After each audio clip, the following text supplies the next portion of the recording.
নমস্কাৰ অসমীয়া বুৱাৰী ৰীমালৈ আপোনালোক সকলোকে স্বাগতম জনাইছোঁ। আপোনালোক বাৰু কেনে আছে আৰু ঘৰতে আছেনে? মই বাৰু ঘৰতেই আছোঁ আৰু ভালে আছোঁ। এতিয়াতো মানে শেষৰ ভাগলৈ অসমতো কৰোণা ভাইৰাছ মানে পজিটিভ ওলাইছে, কিন্তু যিটো বস্তু তেতিয়াও আশা কৰা নাছিলোঁ আৰু সেইটোৱে হৈছে বাৰু। এতিয়া হোৱাটোতো হৈয়ে গৈছে, কিন্তু পিছৰখিনি যাতে তেওঁলোক ভালদৰে সুস্থ হৈ উঠক সেইটোৱে আমি কামনা কৰিছোঁ। দুপৰীয়া ভাত পানী খালোঁ, খাই 2টা বাজি গৈছে। তাৰপাছত ল'ৰা শুলে। তাৰপিছত সি শোৱা সময়খিনিতেতো মই কিবা এটা কৰিব পাৰোঁ, সেইকাৰণে মই অলপ কাপোৰ ঠিক কৰিছিলোঁ। কাপোৰ ঠিক কৰোঁতে মই এখন ৰুমাল এখন পালোঁ। ৰুমাল এখন মানে কেইবাখনো এনেকুৱা ৰুমাল আছে। ৰুমালকেইখনত মানে কোনো ফোল্ড কৰা নাই, এনেই উকা আৰু। তাৰপিছত এনেকৈ ৰুমালখন পালোঁ কেইবাখনো। তাৰপিছত মই ভাবিলোঁ যে বহুত দিন হ'ল মই একো হাতৰ কাম কৰা নাই, সেইকাৰণে ভাবিছোঁ যে মই এই ৰুমালখনতে কিছুমান মানে মোৰ তাত আছে কিছুমান ফুলৰ কালেকশ্যন। মই ভাবিছোঁ যে ফুল এটা আঁকি মই তাতে হাতৰ কাম কৰোঁ, আৰু মই কৰিম যেতিয়া আপোনালোককো কোনো দেখাওঁ এইটো। আৰু মোৰ লগত আছে ফুলৰ কালেকশ্যন, এইবোৰ হয়। মোৰ লগত আছে ফুলৰ কালেকশ্যন অলপ আছে। আৰু এইখিনি ফুল হ'ল মোৰ মাৰ পৰা মই লৈ আহিছিলোঁ। তাৰপিছত মই ভালদৰে থৈ দিছিলোঁ, আজি এইটো কামত আহিলে। তাকে চাই পেলাই ইয়াৰ পৰা মই এটা ফুল কৰিম বুলি ভাবিছোঁ। বহুত ধুনীয়া ধুনীয়া ফুল আছে এইকেইটা। ইয়াৰ পৰাই মই এটা ফুল বনাম বুলি ভাবিছোঁ। এইকেইটা ফুল বহুত ভাল লাগে, উপহাৰ। এইকেইটা এনেকুৱা মৰমী, এনেকুৱা মানে ফুলৰ এনেকুৱা কেইবাটাও আছে। তাকে সেইটোৱে মই ভাবিছোঁ যে মই ফুল এটা বনাওঁ। তাৰ কাৰণে মোৰ লগতে বস্তু ইমান নাছিলে, যিকেইটা আছে। আৰু এইটো ফ্ৰেমো মাৰে হয়, এই ফ্ৰেমটো মাৰ হয়। কিন্তু ৰুমালত অকণ ফ্ৰেমটো ইয়াতকৈ অলপ সৰু লাগে, কিন্তু মোৰতো অকণ ডাঙৰেই হৈছে। কিন্তু আৰু এতিয়া বজাৰলৈ বিচাৰি যাবলৈও কাৰণ পৰিৱেশ ইমান ভাল নহয়, নোৱাৰি। আৰু গুলিও মোৰ লগত কিন্তু বহুত মানে 3-4টামান কালাৰ আছে। এইটো আৰু এইটো, তাৰপিছত আৰু এইটো, এই 4টা আছে। কিন্তু মোক গ্ৰীণ কালাৰ এটা লাগিছিলে, কিন্তু এতিয়া আৰু লাগিলেও বিচাৰি যাবলৈ পৰা অৱস্থাত, দোকান যাব পৰা অৱস্থাত নাই। সেইকাৰণে এইকেইটা আদিয়ে মই মিলাই মেলি কৰিম আৰু বুলি ভাবিছোঁ। তাৰপাছত এতিয়া এই ৰুমালখনত মই ফুলটো আঁকি ল'ব লাগিব। ফুলটো মই এতিয়া আঁকি ল'ম। এইটো ফুল এটা মই ইয়াৰ মাজতে ফুল এটা আঁকি ল'ম। কিন্তু কিছুমানে এইটো ফুলটো চাপ দিও আঁকিব পাৰে, যিটো মানে ফুলটো এইখনৰ ৰুমালখনৰ এনেকৈ দি পেলাই ইয়াতে এটা চাপ পেপাৰ পায়, পেপাৰটো দি তাৰ ওপৰত ফুলটো দি এই ফুলটোৰ ওপৰে আঁকি দিলে ইয়াৰ গোটেই চাপটো বহি যায়। কিন্তু মই এতিয়া মোৰ চাপ পেপাৰটোও নাই মানে ওচৰত, সেইটো কাৰণে মই হাতেৰে দিয়ে আঁকি ল'ম।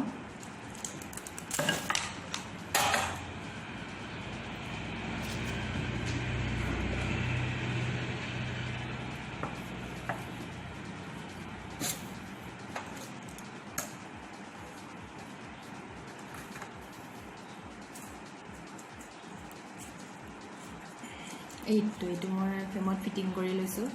আৰু ফ্ৰেমত ফিটিং কৰি লৈ এইটো হৈছে ফুল মই এইটো আছে উপহাৰ। এইটোকে বনাম বুলি ভাবিছোঁ, উপহাৰ। ঠিক আছে, মই তেনেহ'লে এই ফুলটো আঁকি লওঁ।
এইটো দেখিছেনে এই ফুলটো মই আঁকি ল'লোঁ মই হাতেদিয়ে আঁকি ল'লোঁ অকণমান আৰ্টৰ হাতখন আছে কাৰণে বাৰু মই হাতেদিয়ে আঁকিলোঁ কোনো ফুল একেবাৰে আঁকিব নজনা মানুহেও কিন্তু চাপ দি আঁকিবৰ কাৰণে যিটো চাপ পেপাৰটো মানে পায় সেইটোদি ধুনীয়াকৈ আঁকিব পাৰে ঠিকে আছে বাৰু মই তেনেহ'লে এতিয়া হাতৰ কামটো আৰম্ভ কৰোঁ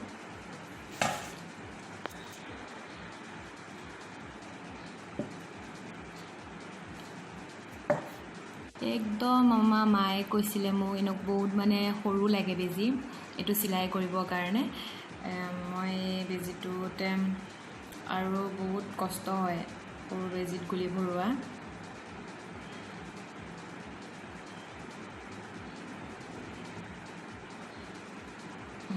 যেনে তেনে ভৰিছে আৰু যেনে তেনে ভৰিছে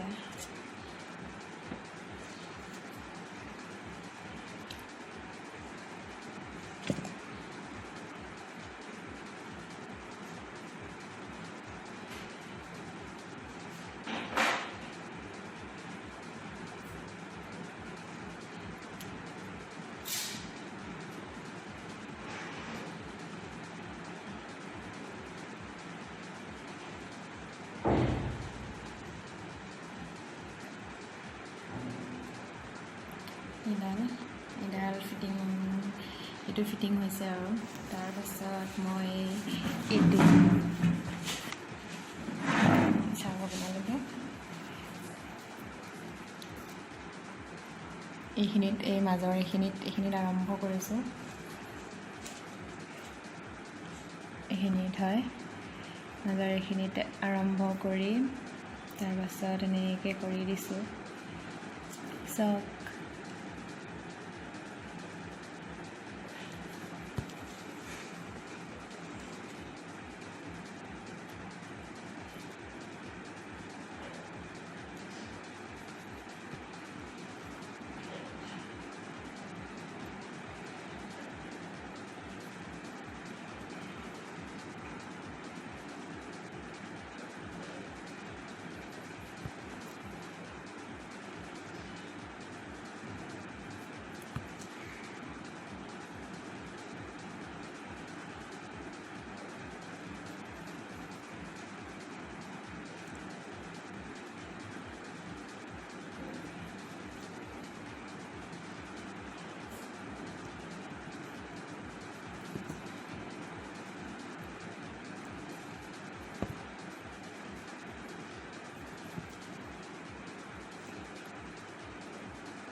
এইটো চাওক এইটো ফুলটো হৈ গ'ল মাজৰ তাৰপিছত গুলিকণ থকাৰ কাৰণে এই কাষৰ এইকেইটাও মই কৰি দিলোঁ তাৰপিছত এতিয়া মই এই উপহাৰটো এইটো মই যিটো মোৰ গোল্ড কালাৰ গুলি আছিলে সেই গোল্ডেন কালাৰ দি বনাম বুলি ভাবিছোঁ এইবাৰ এইটো চেইন চিলাই দিম বুলি ভাবিছোঁ চেইন চিলাই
এইটো উপহাৰটো হৈ গৈছে অঁকা। এতিয়া মই ভাবিছোঁ এইটো ঠালটো আৰু পাতকেইটা এইকেইটাত মই গ্ৰীণ কালাৰ দিব লাগিছিলে, কিন্তু মোৰ ওচৰত দুৰ্ভাগ্যবশতঃ গ্ৰীণ কালাৰ নাই। সেইটো কাৰণে মই ভাবিছোঁ অৰেঞ্জ কালাৰটোকে দিওঁ আৰু অৰেঞ্জ কালাৰটোকে দি বনাই থওঁ আৰু আজি কিমান দূৰ কৰিব পাৰোঁ তাৰ ঠিক নাই। বাৰু অলপেই আছে, বেছি নাই। কৰোঁ বুলি ক'লে বেছি সময় নালাগে, কাৰণ মোৰ ল'ৰাও আছে ন। সেইটো কাৰণে মই চব চিন্তা, সি উঠিলেতো মই বেজি কাম কৰিব নোৱাৰিম, কাৰণ বেজি চেজি লৈ ল'ৰা ছোৱালীৰ লগত এইবিলাক কাম কৰাটো ভাল নহয়। সেইটো কাৰণে ভাবিছোঁ মই এতিয়া এইটো আৰু এইখিনি মই হেৰিয়ে কৰি দিম, অৰেঞ্জ কালাৰটোৱে কৰি দিওঁ আৰু অৰেঞ্জ কালাৰটোৱে, কাৰণ গ্ৰীণ কালাৰটো হোৱাহেঁতেন কিন্তু বেছি ভাল লাগিলে হয়, কিন্তু এতিয়া গ্ৰীণ কালাৰ নাই যেতিয়া, সেইটোকে কৰোঁ বুলি ভাবিছোঁ আৰু।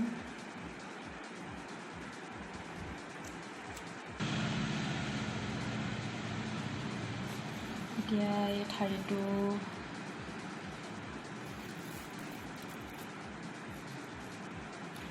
এই ঠাৰিটো ষ্টাৰ্ট দিম।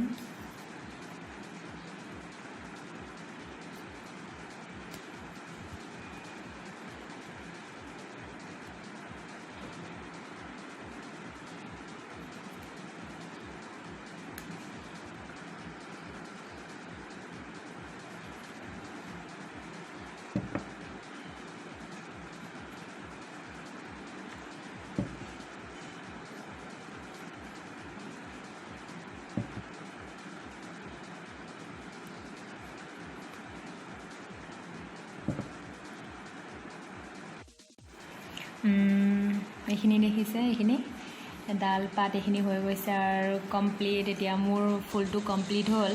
মই ইমান কম সময়ত কমপ্লিট হ'ব বুলি ভবা নাছিলোঁ। মোৰ এঘণ্টা লাগিলে নেকি, আৰু আচলতে সি শুই থকাৰ কাৰণেহে মই ইমান সোনকালে ফুলটো কমপ্লিট কৰিব পাৰিলোঁ। এতিয়া আৰু বাৰু মই মোৰ লগত যিবিলাক ফুলৰ কালেকশ্যন আছিলে, সেই কালেকশ্যনখিনিও মই আপোনালোকৰ ওচৰতে ভিডিঅ'টো লাষ্টৰ ফাললৈ মই দিবলৈ চেষ্টা কৰিম। হয়তো কাৰোবাৰ উপকাৰো হ'ব পাৰে। আৰু এই সুযোগতে আমাৰ মাক মই ধন্যবাদ দিব বিচাৰোঁ, কাৰণ মোৰ মায়ে শিকাইছিলে এনেকৈ ফুল তোলা। আচলতে মায়ে বহুত বস্তুৱে জানে, কাপোৰ বোৱাৰ পৰা আদি কৰি চিলাই কৰা। মই বাৰু তাৰ আধাখিনিও নাজানো, অলপমান শিকি আহিব পাৰিলোঁ। তাৰে এয়াই অলপ, আৰু সেয়াই অলপ যিখিনি কৰিলোঁ সেইখিনি, বৰ বিশেষ বাৰু ময়ো ইমান নাজানো। আৰু ঠিক আছে তেনেহ'লে, ইয়াৰ এতিয়া ল'ৰা উঠিবও হৈছে। মই ভিডিঅ'টো আজিলৈ ইমান ইয়াতে সামৰিব লৈছোঁ। যদি আপোনালোকে ভিডিঅ'টো চাই ভাল পালে তেনেহ'লে লাইক কৰিব, শ্বেয়াৰ কৰিব, কমেণ্ট কৰিব আৰু ছাবস্ক্ৰাইব কৰিব।